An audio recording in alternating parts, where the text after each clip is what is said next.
সন্ত ৰামপাল গুৰু মহাৰাজ হৈছে এনে এজন মহাপুৰুষ যিজনে নিজৰ সত্য ভক্তি, তত্ত্বজ্ঞান, কৰোণা আৰু সেৱাৰ বলত সমাজত এক নতুন আদৰ্শ বলবৎ কৰিছে। সন্ত ৰামপাল গুৰু মহাৰাজৰ নেতৃত্বত তেওঁৰ সকলো সৎলোক আশ্ৰমে কৰা বিস্ময়কৰ সমাজ কল্যাণমূলক কামে সমাজখনক সোণালী ভৱিষ্যতৰ এক নতুন আশা দেখুৱাইছে। সন্ত ৰামপাল গুৰু মহাৰাজৰ পৰা নাম দীক্ষা গ্ৰহণ কৰাৰ পিছত লাখ লাখ লোকৰ কৰ্কট ৰোগ, এইডছ আদি দুৰাৰোগ্য ৰোগ নিৰাময় হ'ল। সন্তজনাৰ জ্ঞানৰ পৰা অনুপ্ৰাণিত হৈ তেওঁৰ অনুগামীসকলে লাখ লাখ ইউনিট ৰক্তদান কৰে।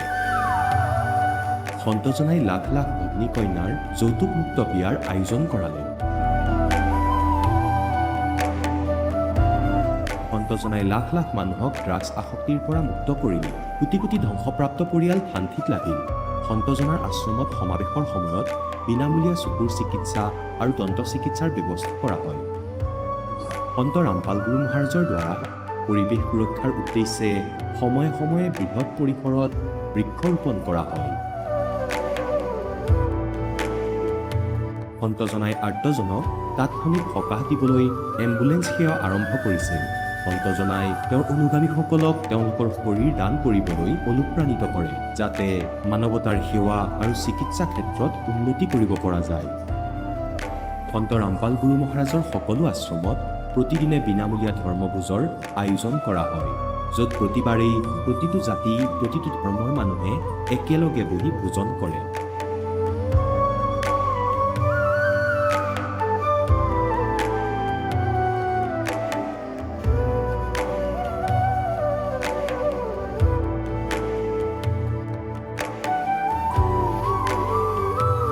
সন্ত ৰামপাল গুৰু মহাৰাজৰ আশ্ৰমত সহস্ৰাধিক বৃদ্ধ বৃদ্ধাই শ্ৰদ্ধা আৰু মৰমেৰে জীৱন যাপন কৰাৰ সুযোগ পায়।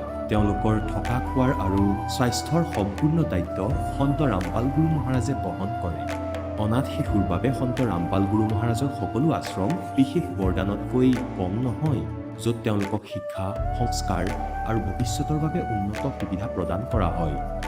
বানপানী, ভূমিকম্প বা মহামাৰী যিয়েই নহওক, সন্ত ৰামপাল গুৰু মহাৰাজ আৰু তেওঁৰ অনুগামীসকল সদায় আৰ্তজনৰ বাবে আগৰণুৱা হৈ থাকে। কোভিড মহামাৰীৰ সময়ত সন্ত ৰামপাল গুৰু মহাৰাজৰ আশ্ৰমৰ পৰা কোটি কোটি লোকক খাদ্য, ঔষধ আৰু জীৱন ৰক্ষক সামগ্ৰী যোগান ধৰা হৈছিল। দুখীয়াক সকাহ কৰাই হওক বা যিকোনো শোষিত বা নিপীড়িত শ্ৰেণীৰ অধিকাৰ আৰু মৰ্যাদাৰ বাবে যুঁজ দিয়াই হওক, সন্ত ৰামপাল গুৰু মহাৰাজে সদায় তেওঁলোকৰ সকলো ন্যায্য দাবী চৰকাৰৰ ওচৰলৈ লৈ গৈছে আৰু তেওঁলোকক উপযুক্ত ন্যায় প্ৰদানৰ ক্ষেত্ৰত গুৰুত্বপূৰ্ণ ভূমিকা পালন কৰি আহিছে। সমাজত আধ্যাত্মিক আৰু সামাজিক মূল্যবোধৰ প্ৰতি সজাগতা অনাৰ প্ৰতিটো পদক্ষেপতে সন্ত ৰামপাল গুৰু মহাৰাজ মানৱতাৰ প্ৰকৃত সেৱক হিচাপে প্ৰমাণিত হৈছে। সন্ত ৰামপাল গুৰু মহাৰাজৰ জীৱনে আমাক শিকাইছে যে প্ৰকৃত সেৱা সেইটোহে যিটো নিস্বাৰ্থভাৱে কৰা হয়। আহক আমিও এই মহান সন্তজনৰ এই মহান সেৱাৰ কামত যোগ দিম আৰু সন্ত ৰামপাল গুৰু মহাৰাজৰ পৰা নাম দীক্ষা লৈ আমাৰ জীৱন ধন্য কৰি তোলোঁ।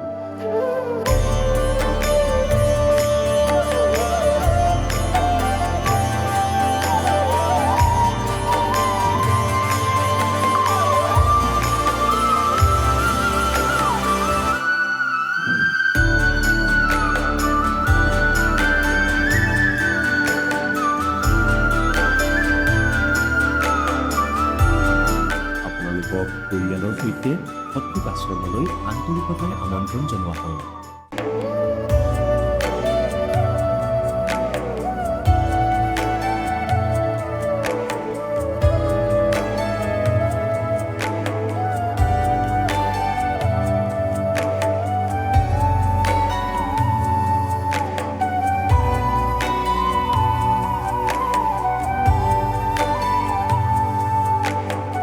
ব্ৰহ্মাৰ পিতৃ কোন? কোন বিষ্ণুৰ মা? শংকৰৰ ককা কোন? আমাক কৈ দিয়া। জানিবলৈ অনুগ্ৰহ কৰি শুনক জগতগুৰু তত্ত্বদৰ্শী সন্ত ৰামপাল গুৰু মহাৰাজৰ অমৃত বচন, সকলো পবিত্ৰ ধৰ্মৰ পবিত্ৰ শাস্ত্ৰৰ আধাৰত। নমস্কাৰ।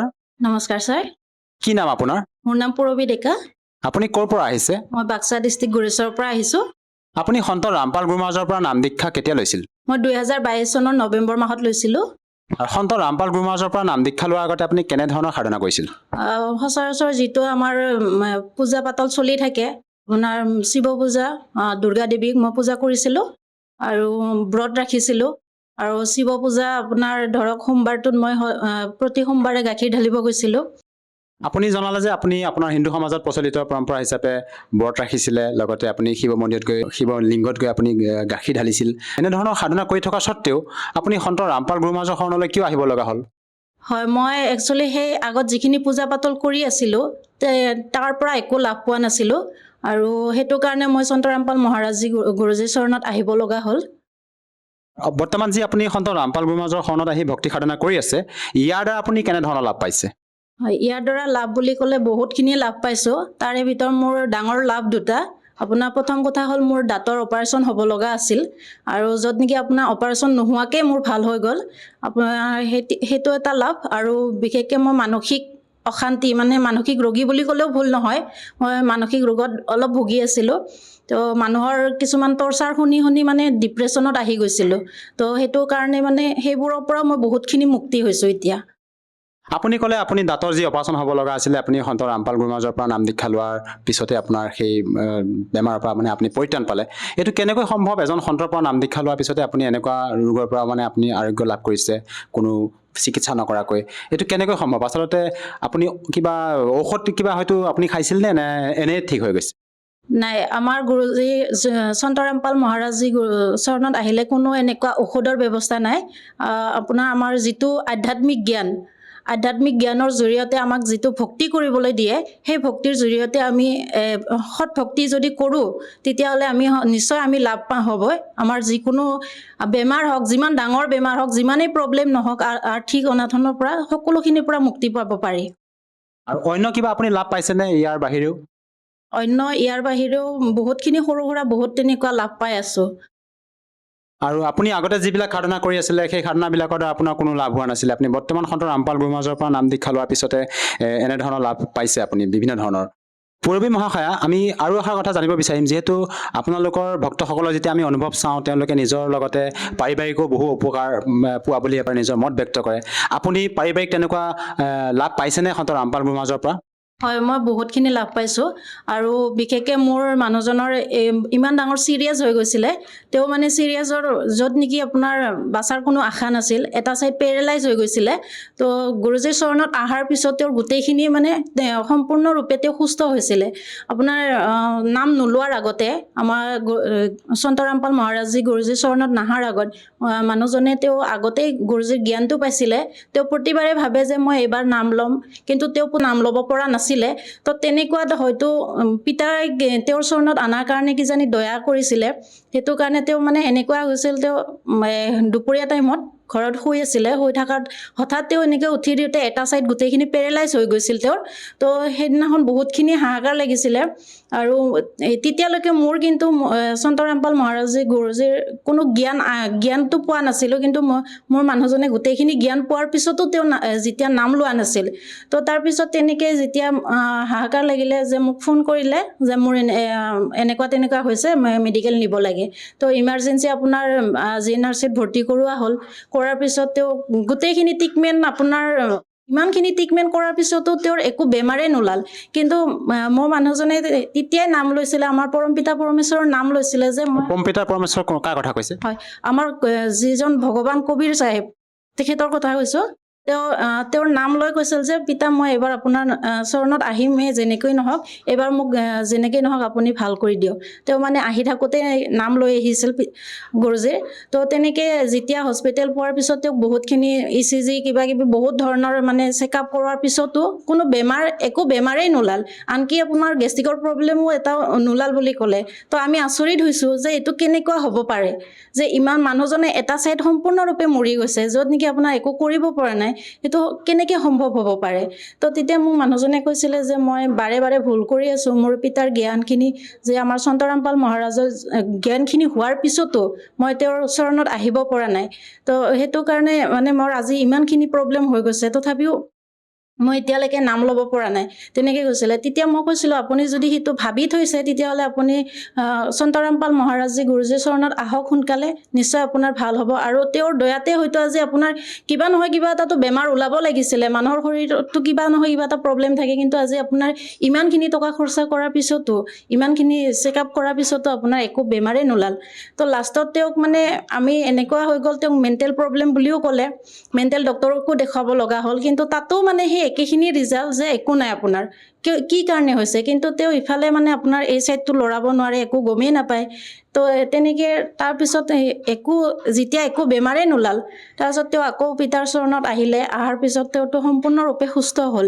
যিটো নেকি আমাৰ সন্তৰামপাল মহাৰাজজীয়ে আপোনাৰ নাম নোলোৱাৰ আগতে তেওঁৰ স্মৰণ কৰোঁতেই ভাল কৰিব পাৰে, আৰু তেওঁৰ চৰণত থাকি যদি আমি সৎভক্তি কৰোঁ তেতিয়াহ'লে তেওঁ আমাক বহুতখিনি লাভ দিব। সেইটো আমি একেবাৰে চিয়'ৰ হয়, যিহেতু আমি প্ৰমাণ পাইছোঁ, সেইটোৱে হয়। আপুনি ক'লে যে আপোনাৰ হাজবেণ্ডৰ যি বেমাৰ হৈ গৈছিল তাৰ পৰা পৰিত্ৰাণ পালে, কোনো টকা খৰচ নকৰাকৈ। সেই ডক্টৰে যিবিলাক ঠিক কৰিব পৰা নাছিলে, আপুনি তেখেতৰ সন্ত ৰামপাল গুৰু মহাৰাজৰ শৰণ গ্ৰহণ কৰি ঠিক হৈ গ'ল, আপোনাৰ হাজবেণ্ডৰ ঠিক হ'ল, আৰু আপুনি বিভিন্ন মানে সমস্যাৰ পৰা আপুনি পৰিত্ৰাণ পাইছে। এইটো ভাবিব লগা কথা, আচৰিত কথা। এজন সন্তৰ পৰা নাম দীক্ষা লোৱাৰ পিছতে ইমানবোৰ আপুনি লাভ পাইছে। যিসকল দৰ্শকে এতিয়া বৰ্তমান আপোনাক এই টিভি স্ক্ৰীণত চাই আছে, প্ৰত্যক্ষ কৰি আছে, এনেকুৱা বহু লোক আছে যিয়ে নেকি টকাৰ বাবে চিকিৎসা কৰিব পৰা নাই, কোনোবা হয়তো আৰ্থিক দুৰ্বল, ঘৰৰ আৰ্থিক সমস্যা খুবেই বেয়া। তেওঁলোকৰ বাবে আপুনি কি বাৰ্তা দিব যাতে তেওঁলোকো আপোনাৰ দৰে উপকৃত হ'ব পাৰে? হয়, যিটো মই সন্তৰামপাল মহাৰাজজী গুৰুজীৰ চৰণত আহি মোৰ যিখিনি প্ৰব্লেম আছিলে, যেনেকৈ মই দাঁতৰ অপাৰেশ্যন নোহোৱাকৈ মই বিনা পইচাত মোৰ ভাল হৈ গৈছে, মোৰ মানুহজনৰ গোটেইখিনি পেৰেলাইজ হোৱা মানুহজন সুস্থ হৈ গৈছে বিনা পইচাত। তো এইটোৱে ক'ব বিচাৰোঁ, সন্তৰামপাল মহাৰাজজী চৰণত আহিলে সৎভক্তি কৰি আমি সঁচাকৈ বহুত লাভৱান হ'ব পাৰিম। আমাৰ শাৰীৰিক হওক, মানসিক হওক, আৰ্থিক অৱস্থাৰ পৰা সকলোখিনি আমি পৰিত্ৰাণ পাব পাৰিম। আৰু এগৰাকী শিক্ষিত মহিলা হিচাপে আপোনাৰ পৰা আৰু এটা কথা জানিব বিচাৰিম। যিহেতু আপোনালোকৰ সন্ত ৰামপাল গুৰু মহাৰাজৰ আমি ভক্তসকলে যেতিয়া অনুভৱ শুনো, তেতিয়া টিভি স্ক্ৰীণতে হওক বা বিভিন্ন ছ'চিয়েল মিডিয়া প্লেটফৰ্মত আমি দেখোঁ যে সন্ত ৰামপাল গুৰু মহাৰাজে যৌতুকমুক্ত বিবাহৰ ক্ষেত্ৰত যথেষ্ট ভূমিকা আগবঢ়াইছে। সঁচাকৈ আপোনালোকৰ সন্ত ৰামপাল গুৰু মহাৰাজে যৌতুক মুক্ত বিবাহৰ বাবে যি ব্যৱস্থা কৰে, কেনেধৰণে কৰে সেই সন্দৰ্ভত অলপ জনাওকচোন। কিবা টকা পইচাৰ লেনদেন নহয় বুলি কৈছে, কিমান দূৰ সত্য কথাষাৰ? হয়, এইটো একেবাৰে সঁচা কথা। আমাৰ সন্তৰামপাল মহাৰাজজী গুৰুজীৰ চৰণত আহিলে কোনো যৌতুকৰ লেনদেন নহয়। আমাৰ 17 মিনিটত ৰমিনী হৈ যায়। আমি বা দিয়া থোৱা কৰিব নোৱাৰোঁ, বা আমি ল'ৰাই আমাক একো দিব নোৱাৰে, ছোৱালী ঘৰৰ পৰা আমি একো দিব নোৱাৰে। সেইখিনি একেবাৰে সঁচা কথা। পূৰবী মহাশয়া, এগৰাকী শিক্ষিত মহিলা হিচাপে শেষত আপোনাৰ পৰা আৰু এষাৰ কথা জানিব বিচাৰিম। বহুতে কয় যে ভক্তি বৃদ্ধ বয়সতহে কৰিব লাগে, ভক্তি বাল্যকালৰ পৰা কৰিব নালাগে। ভক্তি কৰাৰ কোনো সময়সীমা আছে নেকি? এইটো একেবাৰে মিছা। ভক্তি কৰাৰ কোনো সময়সীমা নাই। আমি ভক্তি কৰিব পাৰোঁ যেতিয়াৰ পৰা আমি জ্ঞান পাওঁ, জানা বুজা হওঁ, তেতিয়াৰ পৰা আমি ভক্তি কৰিব পাৰোঁ। কাৰণ আমি মনুষ্য জীৱনটো বাৰে বাৰে নাপাওঁ, মনুষ্য জীৱনটো এবাৰেই পাওঁ। তো সেইটো কাৰণে আমি সৎ ভক্তি কৰি আমাৰ যিবিলাক পাপ থাকে ন, পাপ খণ্ডন কৰি পুণ্য অৰ্জন কৰাটো বহুতেই জৰুৰী হয়। যদিহে কোনো লোকে সন্ত ৰামপাল গুৰু মহাৰাজৰ পৰা সহজভাৱে নাম দীক্ষা ল'ব বিচাৰে, ভক্তি সাধনা কৰিব বিচাৰে, কেনেকৈ ল'ব পাৰিব? হয়, এইটো একেবাৰে আজিৰ দিনত একেবাৰে সহজ হয়। যিকোনো আপোনাৰ ছ'চিয়েল মিডিয়া প্লেটফৰ্ম, ইউটিউব চেনেলত আমাৰ সন্তৰামপাল মহাৰাজজীৰ সৎসং আহে, মংগল প্ৰবচন আহে, তাত আপোনাৰ নম্বৰ দিয়া থাকে। তাত আপুনি জ্ঞানখিনি জানি বুজি লৈ কণ্টেক্ট কৰিব পাৰে নাম্বাৰত। সেই নাম্বাৰত কণ্টেক্ট কৰি ওচৰৰ নামদান কেন্দ্ৰত গৈ বিনামূল্যে নাম দীক্ষা গ্ৰহণ কৰিব পাৰিব। ধন্যবাদ থাকিল। নমস্কাৰ। এতিয়া জগতগুৰু তত্ত্বদৰ্শী সন্ত ৰামপাল গুৰু মহাৰাজৰ সৎসংগৰ মাধ্যমেৰে সেই অদ্বিতীয় আধ্যাত্মিক জ্ঞানৰ বিষয়ে জানি লওঁ, যাৰ মাধ্যমেৰে আপোনালোকেও প্ৰাপ্ত কৰিব পাৰিব এনেকুৱা আধ্যাত্মিক, মানসিক আৰু ভৌতিক সুখ, যি এতিয়ালৈকে কেৱল আপোনালোকে মীৰাবাই, ধ্ৰুৱ, প্ৰহ্লাদ আদি কেইজনমান ভক্তৰ জীৱন কথাতহে শুনিছে। এতিয়া শুনক তত্ত্বদৰ্শী সন্তৰ সৈতে শাস্ত্ৰ অনুকূল ভক্তি সৎসংগ, এনেকুৱা অদ্বিতীয় আধ্যাত্মিক জ্ঞান, যাৰ প্ৰমাণ আছে সকলো ধৰ্মৰ সকলো পবিত্ৰ শাস্ত্ৰত। আৰু এই দুয়োজনক কি ক'লে চাওক। এয়া হ'ল পৃষ্ঠা নম্বৰ 17, শিৱপুৰাণ আৰু বিদ্ধেশ্বৰ সংহিতা অধ্যায় 9। এতিয়া ইয়াৰ পৰা পঢ়ো। কোৱা হৈছে, দুয়োজনৰ অজ্ঞানতা আৰু মূৰ্খামি দূৰ কৰাৰ অৰ্থে দুয়োকে ক'লে, এই কালে যেতিয়া প্ৰকট হ'ল, আমি বেছি নুশুনাই কেৱল নিজৰ কামৰটোহে ল'ম। এই দুয়োজনক ক'লে যে মোৰ সকল অৰ্থাৎ সাকাৰ আৰু নিষ্কল মানে নিৰাকাৰ ভেদৰ দুটা ৰূপ আছে। চাওক এওঁ কেনেকৈ ডেফিনেশ্যন কৰি আছে এই কালে সাকাৰ আৰু নিৰাকাৰৰ চাব, য'ত সকলোৱে ভ্ৰমত পৰি গ'ল। মোৰ সকল আৰু নিষ্কল ভেদৰ দুটা স্বৰূপ আছে, কিন্তু আৰু কোনো ঈশ্বৰ নাই আৰু কোনো ভগৱান নাই। এই কাৰণত তেওঁৰ দুটা ৰূপ হ'ব নোৱাৰে। প্ৰথম স্তম্ভৰূপ, যি লিংগ তেওঁলোকৰ মাজত থিয় কৰাই দিছিলে। স্তম্ভৰূপ প্ৰথমটো স্তম্ভৰূপ আৰু পিছত মূৰ্তিমান ৰূপ ধাৰণ কৰে। চোৱা কিদৰে মূৰ্খ বনাই আছে। কয় যে মই ব্ৰহ্মৰূপ নিষ্কল অৰ্থাৎ নিৰাকাৰ হওঁ আৰু ঈশ্বৰৰ সগুণ হয়। আগলৈ চাব, মোৰ এই দুয়োটা ৰূপ সিদ্ধ হয় আৰু অন্য কাৰোৰে নাই। আগলৈ চাব। হ'ব পাৰে এই কাৰণত তোমালোক দুয়োজনকে অথবা অন্যজনক ঈশ্বৰ তত্ত্বৰ প্ৰাপ্তি হ'ব নোৱাৰে। তোমালোকে যি প্ৰকাৰে অজ্ঞানতাত যিদৰে নিজকে ঈশ বুলি ভাবা, ভগৱান বুলি মানিছা, যে মই ভগৱান হয়, এয়া অতিকৈ অদ্ভুত কথা। ইয়াক দূৰ কৰিবলৈকে মই ৰণথলীত আহিছোঁ। এতিয়া তোমালোকে নিজৰ অভিমান ত্যাগ কৰি মই ঈশ্বৰৰ ওপৰত নিজৰ বুদ্ধি প্ৰয়োগ কৰা। মোৰ প্ৰসাদৰ জৰিয়তে সকলো ব্যক্তিয়ে অৰ্থ প্ৰকাশিত কৰে। এইবোৰ কি কৈ আছে চোৱা, মোৰ মুখমণ্ডল আৰু নিষ্কল ভেদেৰে দুই ৰূপ আছে আৰু কোনো ঈশ্বৰ নহয়, আৰু এই কাৰণতে তেওঁৰ দুই ৰূপ হ'ব নোৱাৰে। প্ৰথম স্তম্ভৰ ৰূপটো মুখমণ্ডল, স্তম্ভ পিলাৰটো সাকাৰ হয়, আৰু নিষ্কলে কৈ আছে মই তোমাৰ আগত থিয় হৈ আছো, মই নিৰাকাৰ নিষ্কল। ব্ৰহ্মৰূপ নিষ্কল আৰু ঈশ্বৰ ৰূপ সগুণ হয়। এইবোৰ কি উলট পালট পৰিভাষা কৈ আছে। আৰু পুণ্যাত্মাসকল এই ভিত্তিতে ব্ৰহ্মকুমাৰী পন্থা এই কালৰ দ্বাৰা ভ্ৰমিত পন্থা হয়। ইয়াত কি কৈছে, কোৱা হয় শিৱলিংগটো নিৰাকাৰ হয়। তেওঁ শিৱলিংগটো তেওঁৰ কিতাপত দেখায়, আৰু যি সাকাৰ শিৱ বহি আছে তেওঁ সাকাৰ শিৱ দেৱতা হয়, আৰু শিৱলিংগ নিৰাকাৰ হয়। সন্মুখত দেখিয়ে আছা নিৰাকাৰ কেনেকৈ হ'ল। এনেকৈ কোৱা হৈছে যে স্তম্ভ ৰূপটোতো মোৰ সকলো ৰূপ হয়, সাকাৰ হয় পিলাৰটো, আৰু মই নিৰাকাৰ হয়, যি আজি ব্ৰহ্ম ৰূপত তোমাৰ সন্মুখত প্ৰকট হৈছো। এতিয়া চাব, এতিয়া আমি সেই নিষ্কৰ্ষত আহোঁ। আগলৈ কি কয়, এওঁ সিদ্ধ কৰিব লাগিব যে ইয়াত এই কালেই কৈ আছে। এইটো চাব যে ইয়াত এইখিনিও স্পষ্ট কৰি দিয়া আছে যে তোমালোকে ব্ৰহ্মা আৰু বিষ্ণু ঈশ নহয়, তোমালোক ভগৱান নহয়। তোমালোকে অজ্ঞানতাৰে যি নিজকে ঈশ্বৰ বুলি মানি লৈছা, এয়া অতিকৈ অদ্ভুত হয়। তোমালোকৰ সেই পাৰ্থক্যটো ভেদ কৰিবলৈকে মই তোমালোকৰ ওচৰলৈ আহিছোঁ, সেয়া দূৰ কৰিবলৈকে মই ইয়ালৈ আহিছোঁ।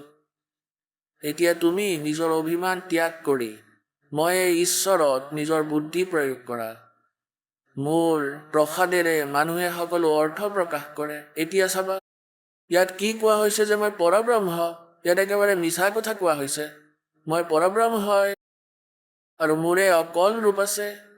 ব্ৰহ্ম হোৱাৰ বাবে মই ঈশ্বৰ হয়, অনুগ্ৰহ আদি মোৰ কৃত হয়, সৰ্বব্যাপী হোৱাৰ বাবে আৰু জগতৰ পৰিপূৰক হোৱাৰ বাবে মই ব্ৰহ্ম হয়। হে ব্ৰহ্ম কেশৱ, সমস্ত আৰু ব্যাপক হোৱাৰ বাবে মই আত্মা হয়। মই সকলোবোৰৰ ঈশ হয়, আৰু এয়া সকলো মোৰ হয়, আৰু মোৰ বাহিৰে অন্য কাৰোৰেই নহয়। প্ৰথমতে ব্ৰহ্মতত্ত্ব জ্ঞানৰ নিমিত্তে নিষ্কল ব্ৰহ্মৰ প্ৰাদুৰ্ভাৱ হৈছিল। এতিয়া আগলৈ চাব 18 পৃষ্ঠাত, মই অজ্ঞাত ৰূপ হয়। এতিয়া তোমালোকক দৰ্শন দিবলৈহে সাক্ষাৎ ঈশ্বৰৰ ৰূপত তৎক্ষণাৎ সগুণ ৰূপ ধাৰণ কৰিছোঁ। সেয়াই আৰু। এতিয়া ইয়াত নৱম অধ্যায় অষ্টমটো ইয়াতে সমাপ্তি ঘটিছে, আৰু এই দশমটো আৰম্ভ হৈছে। আৰু ইয়াত কৈছে যে হে পুত্ৰ, এই কৃত তোমালোকে, হে পুত্ৰ, ব্ৰহ্মা আৰু বিষ্ণুৰ এই কৃত তোমালোকে, মানে উৎপত্তি আৰু স্থিতিৰ নিজ তপেৰে প্ৰাপ্ত কৰিছা, যি সৃষ্টিৰ উৎপত্তি আৰু পালন বুলি কোৱা হয়, আৰু সেইটো প্ৰসন্ন হৈ মই তোমাক দিছোঁ। এই ধৰণেৰে দ্বিতীয় কৃত ৰুদ্ৰ আৰু মহেশক প্ৰদান কৰা হয়। এই চতুৰ্থটো হৈ গ'ল পঞ্চম, অৰ্থাৎ ৰুদ্ৰ ইয়াৰ দ্বাৰাই উৎপন্ন হয়। এই 11 ৰুদ্ৰৰ মুখ্য, এওঁলোক ইয়াৰেই পুত্ৰ হয়, যি দুই ভাগত দুটা ৰূপেৰে কাম কৰে, আৰু সেইবাবে ইয়াত দুই ৰূপী বুলি কোৱা হৈছে। তেন্তে এক ব্ৰহ্মা, এক বিষ্ণু আৰু এক ৰুদ্ৰ, 11 ৰুদ্ৰৰ ওপৰত ইয়েই নিয়ন্ত্ৰক হয় আৰু মহেশ ইয়াৰ পুত্ৰ আৰু কোৱাজন বেলেগ হয়। কিন্তু অনুগ্ৰহ কৃত্য পাবলৈ কোনো সমৰ্থ নহয়। কিন্তু পূৰ্বৰ কৰ্ম তোমালোকে সময়ত পাহৰি গলা।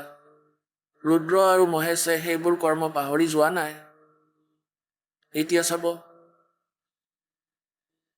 যেনেকৈ গীতাৰ অধ্যায় 8 শ্লোক নম্বৰ 13 গীতাৰ জ্ঞানদাতাই কৈছে যে তাৰেই প্ৰমাণ আপুনি ইয়াত পাব। শিৱপুৰাণৰ 19 নং পৃষ্ঠাত 10ম অধ্যায়ত বিদ্ধেশ্বৰ সংহিতা 1 নং ভাগত। সেইকাৰণে এই জ্ঞানৰ সিদ্ধিৰ নিমিত্তে ওমকাৰ নামৰ মন্ত্ৰ জাপ কৰি এয়া চাব, অভিমান দূৰ কৰা সেই নিজ মন্ত্ৰৰ উপদেশ দিছে। আৰু ওমকাৰ মোৰ মুখেৰে উৎপন্ন হোৱাত মোৰেই ৰূপৰ বোধক হয় আৰু মহামংগল কৰিব। এয়া বাচক হয়, মই বাস্য। এয়া মন্ত্ৰ মোৰ আত্মা হয়। ইয়াৰ স্মৰণতে মোৰ স্মৰণ হয়। কিহেৰে? অমৰ জপেৰে। উত্তৰৰ মুখৰ পৰা আকাৰ, পশ্চিম মুখৰ পৰা ওকাৰ আৰু দক্ষিণৰ মুখৰ পৰা মকাৰ, পূৰ্ব মুখৰ পৰা বিন্দু আৰু মধ্যৰ মুখৰ পৰা নাদ। এই পাঁচৰ উৎপন্ন হয়। এই ধৰণেই 5 প্ৰকাৰেৰে এয়া নিৰ্গত হয়। সেই সকলো এক হৈ ওম এনেকুৱা এটা আখৰ হৈ পৰে। ओम इति एकाक्षरम ब्रह्म व्यवहारन मामनुस्मरण। গীতাৰ অধ্যায় নম্বৰ 8 শ্লোক নম্বৰ 13 এয়া প্ৰমাণিত হৈ আছে ইয়াত যে এই গীতাও সেই কালেই কৈ আছে যি ব্ৰহ্মা বিষ্ণু মহেশ্বৰৰ পিতা হয়। এই সকলো নাম ৰূপাত্মক। বেদভূত হোৱাত ইয়াৰ মূল অৰ্থ স্ত্ৰী পুৰুষ ভেদত ইয়াৰ ভৌতিক শৰীৰৰ 2 প্ৰকাৰত গঠিত হয়। এইটো সেই মন্ত্ৰৰে ব্যাপ্ত হয় আৰু শিৱশক্তি ইয়াৰ বোধক হয়। এই ওমকাৰৰ পৰাই জগতৰ বোধক প্ৰণৱৰ উৎপন্ন হৈছে। ওম আৰু আকাৰ আদি কৰ্ম অৰ্থাৎ আকাৰৰ পৰা নকাৰৰ পৰা ওকাৰৰ পৰা মকাৰৰ পৰা চাব, বিন্দু অথবা নাদৰ পৰা এয়া প্ৰকট হৈছে। আৰু এই পঞ্চাক্ষৰ यानी 5 वेद से मृतका आकार से लर्पकार अंतर से सत्सरो मंत्र से 4 मुख वाले त्रिपाद गायत्री हुई। तार পৰা সকলো বেদ উৎপন্ন হৈছে ইত্যাদি ইত্যাদি। আগলৈ চাব, এতিয়া পুণ্যাত্মাসকলে সংস্কৃত আমাৰ লগত উপলব্ধ আছে। এই যে ইয়াৰ সংস্কৃত উপলব্ধ আছে যে আকাৰ উত্তৰ পূৰ্ব, মুকাৰ পশ্চিমৰ পৰা আৰু মকাৰ যি হয় দক্ষিণৰ পৰা, বিন্দু মধ্যমাৰ পৰা, এনেকৈয়ে এয়া ইয়াৰ সংস্কৃত আৰু এয়া একীভূত হয়। ओम इति एक अक्षरो अभवत, एक अक्षर अभवत। ओम इति एक अक्षर अभूत। আৰু এয়া যিবোৰ ভুল ইয়াত ক'তো এনেদৰে লিখা নাই যে ওম নম শিৱায় হৈ গ'ল। এয়া চাব,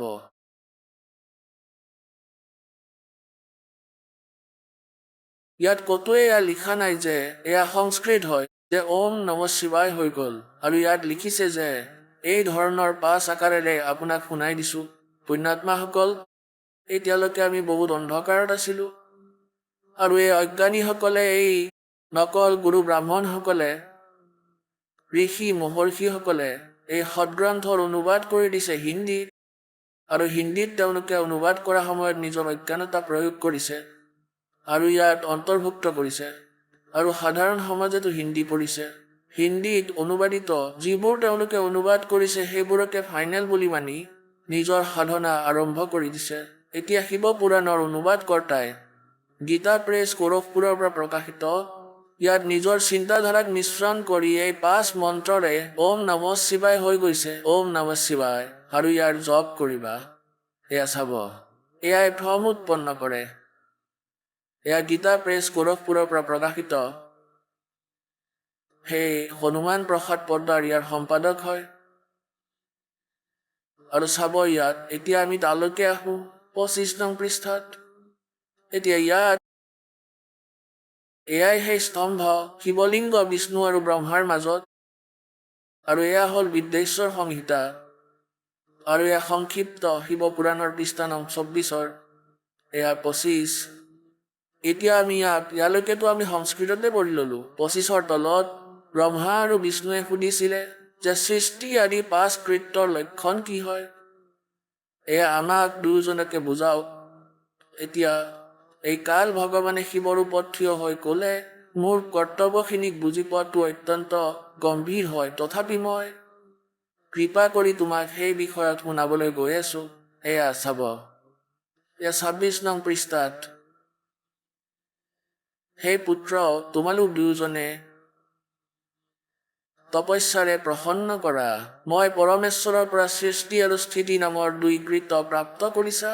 সেই দুয়োটা তোমালোকৰ অতি মৰমৰ, আৰু ৰুদ্ৰ আৰু মহেশ্বৰেও এই 2 অন্য সংহাৰ আৰু তিৰুভাৱ প্ৰাপ্ত কৰিছে। ইয়াৰ পৰা সিদ্ধ হৈছে যে এই কাল তেওঁলোকৰ পিতৃ হয়, ব্ৰহ্মা বিষ্ণু মহেশ্বৰৰ। আৰু আগলৈ ইয়াত কি কৈছে এয়া চাওক। মই পূৰ্ব কালত নিজ স্বৰূপ ভূত মন্ত্ৰৰ উপদেশ কৰিলো, যি অংকাৰ ৰূপেৰে অংকাৰৰ ৰূপত প্ৰসিদ্ধ হয়। সেইটো মংগলকাৰী মন্ত্ৰ হয়। পোনপ্ৰথমে মোৰ মুখৰ পৰা অংকাৰ মানে ওম প্ৰকট হৈছিল, যি মোৰ স্বৰূপৰ বৌদ্ধক হয়। বৌদ্ধ কৰাই দিয়া মানে অংকাৰ বাচক হয়, মই বাস্য হয়। এয়া সেই সংস্কৃতৰে অনুবাদ কৰিছে ইয়াত। মই বাস্য হয় আৰু এই মন্ত্ৰ মোৰেই স্বৰূপ হয়। প্ৰতিদিন অংকাৰৰ নিৰন্তৰ স্মৰণ কৰিলে মোৰেই সদায় স্মৰণ হৈ থাকে। ওমৰ জপ ব্ৰহ্মৰ হয়। এই ব্ৰহ্ম শিৱৰ ৰূপত প্ৰকট হৈ কৈ আছে, মোৰ উত্তৰৱৰ্তী মুখৰ পৰা আকাৰ, পশ্চিম মুখৰ পৰা উকাৰ, দক্ষিণ মুখৰ পৰা মকাৰ, পূৰ্ব মুখৰ পৰা বিন্দুৰ, মধ্যৱৰ্তী মুখৰ পৰা নাদৰ প্ৰকট হৈছে। এনেকৈ এই 5 অৱয়ৱেৰে যুক্ত ওমকাৰৰ বিস্তাৰ হৈছে। আৰু এই সকলো অৱয়ৱৰ পৰা একীভূত হৈয়েই এই প্ৰণৱ, এই ওম নামৰ আখৰ উৎপন্ন হয়। এই অনুবাদকৰ্তাই যি ভুল কৰিছে ইয়ালৈ চাওক। সেই আকাৰ আদি ক্ৰমৰ পৰাই আৰু মকাৰ আদি ক্ৰমৰ পৰা ক্ৰমশঃ প্ৰকাশলৈ আহিছে। ওম নমঃ শিৱায় এয়া পঞ্চাক্ষৰ মন্ত্ৰ হয়। হে মূৰ্খ, ইয়াত স্পষ্টকৈ কোৱা হৈছে যে এই 5 অৱয়ৱৰ পৰা একীভূত হৈয়ে এই ওম মন্ত্ৰ উৎপন্ন হৈছে। আৰু ইয়াত বিয়পাইছে ওম নমঃ শিৱায়। ইয়াত পৃথককৈ আখৰ লিখা হৈছে। এয়া সংস্কৃতো নহয়, এয়া নিজৰ চিন্তা হয়। তেন্তে পবিত্ৰ এই পুণ্য আত্মাই ইয়াত ওম নমঃ শিৱায় দেখিলে, যি মূল সংস্কৃততো নহয়, এয়া অনুবাদকৰ্তাই লিখিছে। তেন্তে আমি ওম নমঃ শিৱায় কোৱা আৰম্ভ কৰিলো। এয়া সম্পূৰ্ণ ভুল মন্ত্ৰ। ওম নমঃ শিৱায় শাস্ত্ৰবিধি ৰহিত মন্ত্ৰ হয়, এয়া কৰিব নালাগে। এতিয়া পুণ্যাত্মাসকল, আমি এতিয়া যি দাসে আপোনালোকক আজিৰ সৎসং শুনাবলৈ গৈ আছে, সেয়াটো এতিয়া আৰম্ভহে কৰিম। আৰু 2 ঘণ্টা হৈয়ে গ'ল। তথাপিও 10 মিনিটমান আপোনালোকক এই অমৃত বাণী শুনাও। ইয়াত বহুত কথা স্পষ্ট হৈ পৰিব। এতিয়া ধৰ্মৰাজদেৱে যেতিয়া পৰমাত্মাক লগ পালে, তেতিয়া পৰমেশ্বৰ কবিৰ দেৱে সেই মৰমীয়াল আত্মাক বুজাবলৈ চেষ্টা কৰিলে যে তুমি কোৱা আমি জীৱ হিংসা নকৰো, আৰু গোটেই দিনটোত তুমি কিমান পাপ কৰি থাকা। যেনেকৈ আপুনি যিয়ে সাধনা কৰে, আপুনি পুণ্য কৰে, ধৰ্ম ভাণ্ডাৰা কৰে ধৰ্মদাস দেৱ, সেই ধৰ্মৰ পুণ্য বেলেগকে লিখি দিয়া যায় আপোনাৰ গুড একাউণ্টত, মগজুত, আৰু ধৰ্মৰাজৰ তালৈ গৈ পায় নিজেই তেওঁৰ ৰাজসভাত। আৰু তুমি যি প্ৰতিদিনে পাপ কৰা, সেয়াও লিখা হয়। এতিয়া যেনেকৈ গীতাত আপোনালোকে পঢ়িছে যে যেনেকৈ কোনোবাই খেতি কৰে বা কোনোবাই যজ্ঞ কৰে, যেনেকৈ ব্ৰাহ্মণসকলৰ কৰ্ম হয়, আপোনালোকক গোটেইখিনি বুজাব নোৱাৰিম বাৰু, তাত চাই ল'ব, পিছত কেতিয়াবলৈ বুজাম। আৰু যেনেকৈ খেতিয়কে মজদুৰে কোৰেৰে মাটি খান্দে, খেতিয়কে হাল বায়, আৰু ব্ৰাহ্মণসকলে যজ্ঞ আদি কৰিছিলে, যেনেকুৱাই হওক, আৰু ক্ষত্ৰিয়সকলে নিজৰ কাম কৰে। কয় এই সকলো কাম যি তোমালোকে কৰা, এই সকলোতেও দোষ আছে, কিন্তু এইবোৰ ত্যাগ কৰিব নোৱাৰি, এইবোৰ কৰিবই লাগিব। যেনেকৈ খেতিয়ক, পৰমাত্মাই কয় এক হালাই আৰু 1000 কচাই। এবাৰ হাল বাওঁতে হালোৱাই 1000 কচাইৰ সমান পাপ কৰে। 1 একৰত 1 হালাই। 1 একৰ মাটি মানে 200 ফুট দীঘল আৰু পুতলে 30 ফুটৰ পথাৰক 1 হালাই বোলে। সিমান মাটিত হাল বাওঁতে ইফালৰ পৰা সিফালে যাওঁতে আৰু সিফালৰ পৰা ইফালে আহোঁতে যি শিৰলু হয় সেয়া হালাই হয়। অৰ্থাৎ হালেৰে ইমান কণ টুকুৰাক কেৱল ইমান পৰ্চনকহে হালাই কোৱা হয় 1 হালাই। অৰ্থাৎ 1 হালাই ইমান আৰু এনেকৈ কোৱা হয় যে এই 1 হালাই 1000 কচাইৰ সমান পাপ, হিংসাৰ পাপ, জীৱ হিংসাৰ পাপ সেই হালোৱাজনৰ মূৰত লিখি দিয়া হয়। আৰু তাৰ পৰা যি পুণ্য হয় তাত উৎপন্ন হোৱা, যেনেকৈ শস্য তাত উৎপন্ন হয়, ঘেঁহু উৎপন্ন হ'ল, বাজৰা উৎপন্ন হ'ল, তাক পশু পক্ষীয়ে খালে, তাৰ পৰা সৰি যোৱা কিছু কিছু কীট পতংগৰ মুখলৈ গ'ল, কীট পতংগবোৰে খালে আৰু সেয়া তেওঁৰ পুণ্য হৈ গ'ল আৰু সেয়া পাপ হৈ গ'ল আৰু দুয়োটাই তোমাৰ একাউণ্টত লিখা যাব। তেন্তে তোমাৰ বিধানত যিজন ভগৱানৰ তুমি পূজা কৰা তাৰ পৰা পাপ বেলেগকৈ ভুগিব লাগিব আৰু পুণ্য বেলেগকৈ।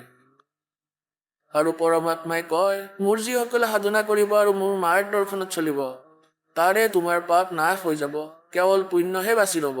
যেনে আগতে এতিয়া কি হয় যে খেতিত যেনে অলাগতিয়াল ঘাঁহ বন গজে, তেনে ঘাঁহ বনক শেষ কৰিবৰ বাবে এনে এক ঔষধ প্ৰস্তুত কৰা হয়। যেতিয়া শস্য সিঁচা হয় সেয়া ঢালি দিয়া হয় আৰু সেই ঘাঁহবোৰক নষ্ট কৰি দিয়ে, অলাগতিয়াল ঘাঁহবোৰক, আৰু শস্যবোৰ নাশ নকৰে। এতিয়া চোৱা শস্যবোৰ পুনৰ ভালকৈ উৎপন্ন হ'ব। এয়া ঔষধটো আগতেও আছিল কিন্তু ইয়াৰ সন্ধানহে পোৱা নাছিল। এতিয়া পৰমাত্মাই এই ঔষধ जब ही सतनाम हृदय धरो भयो पाप को नाश, जैसे चिंगारी अग्नि की व पड़े पुराणे घास। এই পাপ নাশক ঔষধ আগতেও আছিল এই সদগ্ৰন্থত, কবিৰ সাগৰত, কবিৰ দেৱৰ বাণী, কিন্তু ইয়াৰ সন্ধান পোৱা হোৱা নাছিল। আৰু এতিয়া এটা দয়া কৰি পৰমাত্মাই সন্ধান কৰে। গতিকে এতিয়া সেই পাপ নাশক ঔষধ আপোনাৰ প্ৰাপ্ত হ'ল আৰু আপোনাৰ পাপ এইদৰে ভস্ম হ'ব যিদৰে ঘাঁহবোৰ জ্বলি যায় ঔষধেৰে, মেডিচিনেৰে, আৰু শস্যবোৰ তেনেকে থাকে। মানে পুণ্য বাচি যাব আৰু পাপবোৰ নাশ হৈ যাব। আৰু ধৰ্মদাসক কৈছে যে আপুনি কিমান পাপ কৰিলে আৰু তীৰ্থলৈ যোৱা পুণ্য একোৱেই নাপালে। কোৱা হয় 2 মুঠি দানা দি দিলে আৰু পুণ্য হৈ গ'ল, আৰু ইমান পাপ ক'ৰ পৰা কেনেকৈ হৈ যায় শুনি লোৱা, কৈ আছো। এতিয়া ধৰ্মদাস দেৱে ক'লে, ভগৱান আপুনি নিজকে পৰমাত্মা বুলি কৈছে কিন্তু আপোনাকতো সশৰীৰে দেখা গৈছে। ভগৱানটো নিৰাকাৰ বুলি শুনিছো আৰু বিষ্ণুৰ পূজা কৰে মূৰ্তি লৈ, আৰু তথাপি কৈছে ভগৱান নিৰাকাৰ। এতিয়া ধৰ্মদাস দেৱক পৰমাত্মাই কৈছে, हम उतरे तुम काज सुन से किया पियाना, शब्द रूप धर देह समझ बाणी सुर ज्ञाना। পৰমাত্মাই কয়, মই তোমাৰ কাৰণে সৎলোকৰ পৰা নিজৰ স্থানৰ পৰা আহি প্ৰকট হৈছো, আহি ইয়াত পাইছো। আৰু বেদেও ইয়াকে কয় যে সেই পৰমাত্মাই তেওঁৰ নিজৰ স্থান সেই তৃতীয় মুক্তিধামত থাকে, সেই স্থানৰ পৰা গতি কৰি আহে, নিজৰ ৰূপক সৰল কৰে আৰু ভাল আত্মাক সেই কবিৰ দেৱ, কবিৰ ভগৱান আহি সাক্ষাৎ কৰে, জ্ঞান প্ৰদান কৰে। हम उतरे तुम काज सुन से किया पियाना, শূন্য অৰ্থাৎ য'ত কোনো নাথাকে, সৎলোকৰো ওপৰত। शब्द रूप धर देह समझ बाणी सुर ज्ञाना, नहीं नाद नहीं व्यंद नहीं पांच तत्व आकारम। মোৰ শৰীৰ তোমাৰ দৰে 5 তত্ত্বৰে গঠিত নহয়। गुड़ीला ज्ञान अमान हंस उतारूं पारम। পৰমাত্মাই কয়, नरक पर कर देख, কয় যে হাতেৰে স্পৰ্শ কৰি চোৱা মোৰ শৰীৰটোক। नरक परख कर देख, नहीं भौतिक हमरे काया, हम उतरे तुम काज नहीं कुछ मोह ना माया।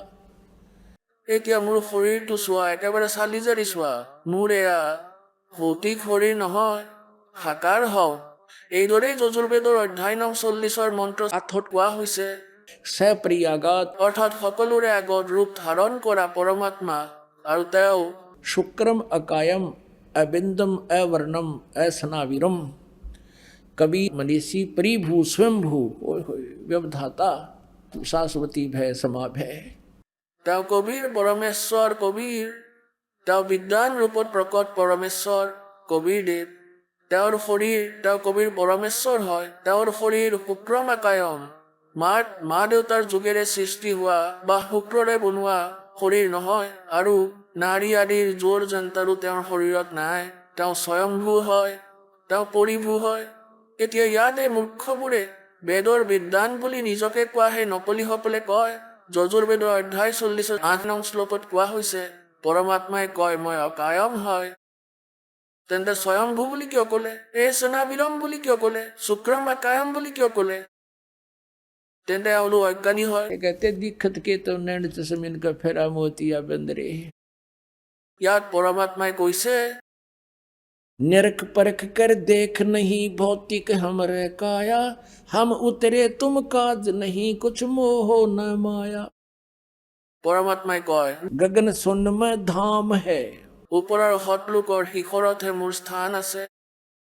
अविगत नगर नरेश, अगम पंथ कोई ना लखे, ये खोजे शंकर से से।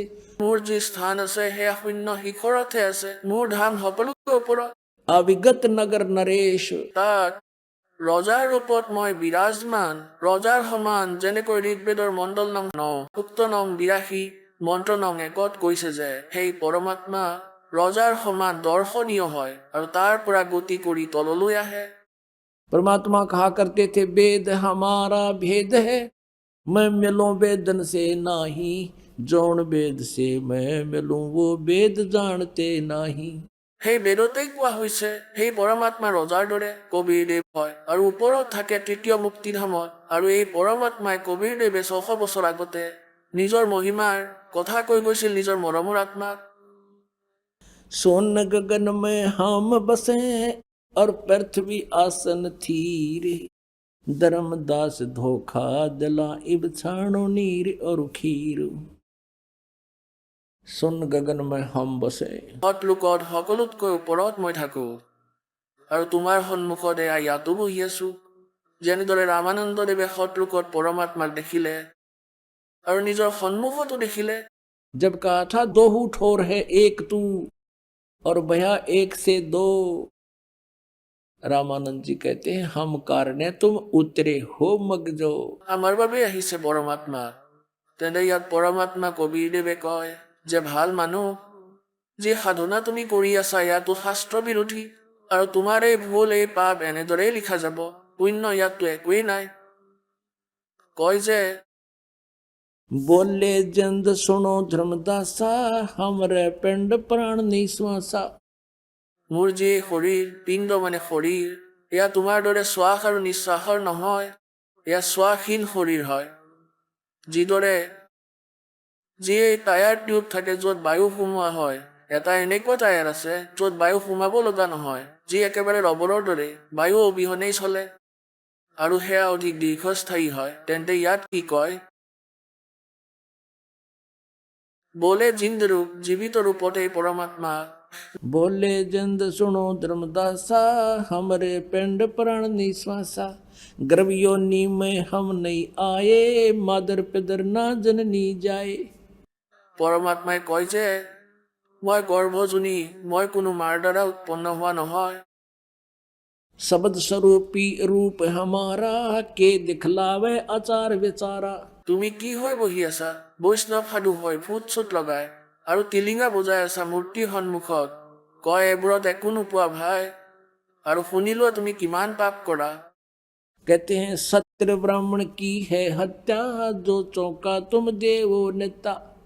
এতিয়া পুণ্যাত্মাসকল আমি এই সমস্ত আধ্যাত্মিক জ্ঞানৰ লগত পৰিচিত হ'ব লাগে। পৰমাত্মাই কয় যে হে ধৰ্মদাস, যি তুমি প্ৰতিদিনে এই চৌকা জ্বলোৱা, মানে ৰুটি বনোৱা, খাদ্য আহাৰ প্ৰস্তুত কৰা, তাক প্ৰথমে মচিও লোৱা, আৰু সেই মচাত মাটি প্লাষ্টাৰ কৰাত গৰুৰ গোবৰ, পানী আৰু মাটি মিলাই তেনেদৰে বনোৱা হয়, চাফা কৰা হয়।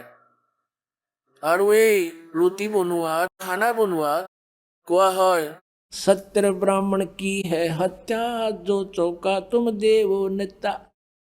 যি তুমি এই প্ৰতিদিনে চৌকা বনোৱা আৰু এই যে মাটিৰে মোচা, ইয়াত 70 ব্ৰাহ্মণৰ দৰে হত্যাৰ পাপ তোমাৰ বেদ একাউণ্টত লিখা হয়। सत्य ब्राह्मण की है हत्या, जो चौका तुम देवो नित्या। এতিয়া পুৰাণত লিখিছে যে ব্ৰাহ্মণ মানে হ'ল ভক্ত। যি ভক্ত এনেওতো যিকোনো জীৱকে হত্যা কৰিলে সেয়া পাপৰে অংশ হয়, আৰু ব্ৰাহ্মণ অৰ্থাৎ ভক্তক যিয়ে হত্যা কৰে, ঋষি সাধু সন্তক যিয়ে হত্যা কৰে, তাৰ এই পাপ অতি ভয়ংকৰকৈ লাগে। পিছত আকৌ কয় ইয়াক ব্ৰহ্ম হত্যা বুলি কোৱা হয়। सत्य ब्राह्मण की है हत्या, जो चौका तुम देवो नित्या। ब्राह्मण सेंस हत्या जो होई, जल स्नान करत हो सोई। আৰু 1000টা ব্ৰাহ্মণ অৰ্থাৎ ব্ৰাহ্মণ হত্যাৰ দুখ তোমাৰ তাত লাগে যেতিয়া এই মথুৰাত যেতিয়া গা ধোৱা হয়, আৰু ইয়াত কিমান জীৱক হত্যা কৰা হয়, ইয়াৰ পৰা তালৈকে 1000 ব্ৰাহ্মণৰ হত্যাৰ পাপ তোমাৰ ইয়াতে লাগি যায় ব্ৰহ্ম হত্যাৰ। चौके कर्मी कीट मर जाही, सुख संजीव जो दर्शे नाही। মানে তুমি য'ত ৰুটি বনোৱা তাত আৰু নাজানো কিমান কীট পতংগ মৰি যায়, কিছুমানতো আকৌ দেখাও পোৱা নাযায়। और कहते हरि भांति पृथ्वी के रंगा, अंत कोट जीव उड़े पतंगा। যেনেকৈ ঘাঁহনিত আমি দেখা পাওঁ, ঘাঁহৰ দৰে সৰু সৰু কীট পতংগ কিছুমান থাকে, কিমানৰ ভৰিৰ তলত পৰে আমি গমেই নাপাওঁ। সেউজীয়া ঘাঁহনি আৰু পৃথিৱীৰ ৰঙৰ দৰেই, গমেই পোৱা নাযায় পৃথিৱীৰ ৰঙৰ দৰে একেই, তেনেকুৱাই হয় আৰু আমাৰ ভৰিৰ তলত নাইবা অন্য ক্ৰিয়াত মৰে। हरि भांति पृथ्वी के रंगा, अंत कोट जीव उड़े पतंगा। तारक मंत्र कोट जपाई, वो जीव हत्या उतरे नाही। তুমি যিমানেই ৰাম ৰাম কৃষ্ণ ৰাম হৰে কৃষ্ণ ৰাম এইবোৰ নোকোৱা কিয়, এইবোৰ মন্ত্ৰ নহয়। তুমি এইবোৰ তাৰক অৰ্থাৎ পাপ নাশক বা পাপ দূৰ কৰা মন্ত্ৰ বুলি জপ কৰা। কোৱা হয় ये तारक मंत्र कोटि जपाई, ये जीव हत्या उतरे नाही। এই তোমাৰ যি পাপ লিখা হৈছে এইবোৰ মন্ত্ৰৰে খণ্ডিত নহয়। पृथ्वी ऊपर पग जो धारे, करोड़ जीव एक दिन में मारे। ओए होए। কোৱা হয় যে গোটেই দিনটো ইমান জীৱ হত্যা কৰি আবেলি জিৰণি লোৱা, তেন্তে তুমি নিজৰ স্বাৰ্থৰ বাবে কাম কৰা। এতিয়া পুণ্যাত্মাসকল, আপোনালোকৰ মনত এটা শংকা উৎপন্ন হ'ব যে ঘৰটো আমিও মুচো, আৰু আজিকালি ঘৰ মোচা ষ্টাইলটোওতো সলনি হৈছে। সেয়া এনেদৰে মোচা হয়, এই ফেনাইল চেনাইল ছটিয়াই বা এনেকে ঘৰ মোচা হয়, তেন্তে তাতো জীৱ হিংসা হয়। এতিয়া শংকা হ'ব যে ইয়াততো আমাৰো পাপ লাগিব, তেন্তে ইয়াত এই ভক্তিবোৰত আৰু আজিলৈকে আমি শুনি অহা কৰি অহা ভক্তিবোৰত দিন আৰু ৰাতিৰ দৰে পাৰ্থক্য আছে। যেনেকৈ আমি প্ৰতিদিনে কাপোৰ পৰিধান কৰোঁ, এই বস্ত্ৰবোৰ প্ৰতিদিনে লেতেৰাও হয়। প্ৰতিদিনে ইয়াত আমি চাবোন আৰু পানীৰে ধুই লওঁ আৰু ই উজ্জ্বল হৈ থাকে। এনেকৈ য'ত চাবোন আৰু পানীৰ অভাৱ থাকে, তেওঁলোকৰ কাপোৰবোৰ এনেকুৱা হৈ যায় একেবাৰে লেতেৰা, কাপোৰৰ ৰংটো দেখা পোৱা নাযায় এয়া বগা নে ক'লা। তেন্তে পুণ্যাত্মাসকল, আপোনালোকে পোৱা এই মন্ত্ৰ সৎনাম যি জপ হয়, এইটো ভাবি লওক যে আপোনালোকে সেই ডিটাৰজেণ্ট সেই চাবোন পাই গ'ল, আৰু পানী এই সৎ সংৰূপী পানী আৰু সৎনামৰূপী এই চাবোন আপোনালোকে পাই গ'ল। এতিয়া জানি বুজি পাপ নকৰিব। জানি বুজি কৰা পাপ কোনটো হয়? কুকুৰা খোৱা, ছাগলী কটা। এয়া জানি বুজিও কীট পতংগৰ ওপৰত ভৰি তুলি দিয়া। জীৱ জন্তু আহিলে তাৰ পৰা বাচিব চেষ্টা কৰিবা। আৰু যদিহে আপোনালোকৰ ৰাস্তাতেই থাকে আৰু আপোনালোকৰ ৰাস্তা সলনিৰ কোনো স্থানেই নাথাকে, তে আপুনি দোষী নহয়। আপুনি চেষ্টা কৰিব তাৰ পৰা যেনে তেনে বাচি ওলাই অহাৰ আৰু আগবাঢ়ি যোৱাৰ। তাত কাৰোবাৰ মৃত্যু হ'লে আপুনি দোষী নহয়। তথাপি আপোনাৰ দৰে খেতিয়কে যেতিয়া খেতিত হাল বায়, মজদুৰে কোৰেৰে মাটি খান্দে, তাৰ লগে লগে সেইবোৰ কটা যায়। আপুনি জানি বুজি কাটিব বিচৰা নাছিল, কিন্তু আগৰ বিধানৰ পৰা আপুনি দুয়োটা ভুগিব লাগিব। আৰু এই পৰমাত্মাৰ বিধানত লিখা আছে যে इच्छा कर मारे नहीं, बिन इच्छा मर जा, और कह कबीर दास का फिर पाप नहीं लगे। জানি বুজি নামাৰিবা। অজ্ঞাতে কেতিয়াবা আমাৰ যি কৰ্ম হয়, দৈনন্দিন কৰ্ম, সেইবোৰ কৰোঁতে যদি কিবা হিংসা হয়, তেন্তে তেতিয়া আমাৰ পাপ নালাগে, কাৰণ আমি এই পৰমাত্মাৰ শৰণলৈ আহি গ'লো। আৰু আকৌ যিবোৰ পাপ আমাৰ এই অন্য হয়, সেয়া এই সৎনামেৰে বিনাশ হৈ যাব। সঞ্চিত কৰ্ম আমাৰ এই মন্ত্ৰৰে নষ্ট হৈ যাব। আৰু প্ৰাৰব্ধৰ পৰা আহিবলগীয়া এই দুখময় কৰ্মও সেই প্ৰাৰব্ধৰূপী শস্যত সেই অলাগতিয়াল ঘাঁহ বনবোৰ ইমানেই জ্বলি যাব, পাপ নষ্ট হৈ কেৱল পুণ্যহে বাচিব। আহক আমি এতিয়া সেই শ্ৰদ্ধালুসকলৰ অনুভৱবোৰ জানো, যিসকলে জগতগুৰু তত্ত্বদৰ্শী সন্ত ৰামপাল গুৰু মহাৰাজৰ পৰা দীক্ষা প্ৰাপ্ত কৰিছে তথা তেওঁ কোৱা ভক্তি মাৰ্গ এওঁলোকে অৱলম্বন কৰি আছে। নমস্কাৰ ছাৰ। নমস্কাৰ ছাৰ, ছাৰ কি নাম আপোনাৰ? মোৰ নাম ডক্টৰ সুজিত কুমাৰ হয় ছাৰ। সুজিত, আপুনি ক'ৰ পৰা আহিছে? মই বিহাৰৰ বাসিন্দা, ঔৰংগা জিলা গৌৰ থানাৰ হয়। সুজিত, আপুনি সন্ত ৰামপালদেৱ মহাৰাজৰ পৰা নাম দীক্ষা কেতিয়া ল'লে? ছাৰ, মই সন্ত ৰামপালদেৱ মহাৰাজৰ পৰা নাম দীক্ষা 17 জুনত লৈছিলোঁ, 2018-ত। সুজিত, আপুনি সন্ত ৰামপালদেৱ মহাৰাজৰ পৰা নাম দীক্ষা লোৱাৰ আগতে কি ভক্তি সাধনা কৰিছিলে? ছাৰ, এনে দেৱী দেৱতা আৰু পাথৰক পূজা কৰিছিলোঁ আৰু যোগ ইত্যাদি কৰাৰ কাৰণে আৰ্য সমাজৰ যি আপোনাৰ বাবা ৰামদেৱ যে আছে তেওঁৰ য়োগা কৰিছিলোঁ। তেওঁ ওম মন্ত্ৰৰ উচ্চাৰণ কৰিবলৈ কৈছিলে, যোগ কৰাৰ সময়ত তাৰেই উচ্চাৰণ কৰিছিলোঁ। তেন্তে কি কাৰণে আপুনি সন্ত ৰামপালদেৱ মহাৰাজৰ শৰণলৈ আহিলে? চাওক ছাৰ, সন্ত ৰামপালদেৱ মহাৰাজৰ শিষ্য হোৱাৰ বহুত ডাঙৰ কাৰণ আছে। মোৰ কাৰণটো হৈ গ'ল যে মই যোগ কৰিছিলোঁ, কিন্তু লগতে নিচাও কৰিছিলোঁ। আৰু মই যদিও ডক্টৰ হোৱাৰ পিছতো মাংস খাইছিলোঁ, মদ খাইছিলোঁ আৰু বহুত কিবা কিবি বেয়া কামো কৰিছিলোঁ। আৰু মই ভক্তি কৰাৰ পাছতো মোৰ মনত কিবা কিবি প্ৰশ্ন আহি আছিলে, কিবা কিবি কুৱেশ্যন আহি আছিলে যে মই শান্তি কিয় পোৱা নাই, ঘৰত কিয় ইমান সমস্যা, কাজিয়া হৈছিলে, মই বেয়া বেয়া শব্দও কৈছিলোঁ। মোৰ এনেকুৱা লাগিছিল যে পৃথিৱীত আন কোনো ৰাস্তাই নাই কাৰো লগতে। এই সময়তে কি হ'ল যে সন্ত ৰামপালদেৱ মহাৰাজৰ যি শিষ্য, তেওঁ দৃঢ় ভক্ত আছিলে। তেওঁ মোক ক'লে যে আপুনি ইমান বেয়া কাম কৰে, আপুনি ইমান ভাল মানুহ, আপুনি এজন ডক্টৰ হৈও ইমান বেয়া কাম কৰি আছে, গতিকে মই আপোনাক ভাল মানুহ বুলি নাভাবোঁ। তেতিয়া মই ক'লোঁ যে কিবা ৰাস্তা আছে যদি কওক। তেওঁ তেতিয়া এটা পথ দেখুৱালে যে আপুনি মোৰ লগত ব'লক, এঠাইলৈ লৈ যাম মই আপোনাক। তালৈ যোৱাৰ পিছত সেইদিনা প্ৰকট দিৱস, কবিৰ চাহেবৰ প্ৰকট দিৱস আছিল। তাৰপিছত মই তালৈ গ'লোঁ। আগতেও হাৰিয়ানালৈ গৈছিলোঁ, কেইবাদিনো থাকিছিলোঁ, দিল্লীতো মই কেইবাদিনো থাকিছিলোঁ, কেইবা বছৰো। তাত এটা মই বহুত ধুনীয়া বস্তু দেখিবলৈ পালোঁ যে ইমান মানুহ আহিছে, লাখৰ সংখ্যাত মানুহ আছিলে, কিন্তু তাত মই এজনো বিড়ি চিগাৰেট খোৱা মানুহ নেদেখিলোঁ। মই আগতে চিগাৰেট খাইছিলোঁ, তম্বাকু খাইছিলোঁ। মই বিচাৰি আছিলোঁ ক'ৰবাত চিগাৰেট, ক'ৰবাত তম্বাকু পাওঁ নেকি, কিন্তু ক'তো নাপালোঁ।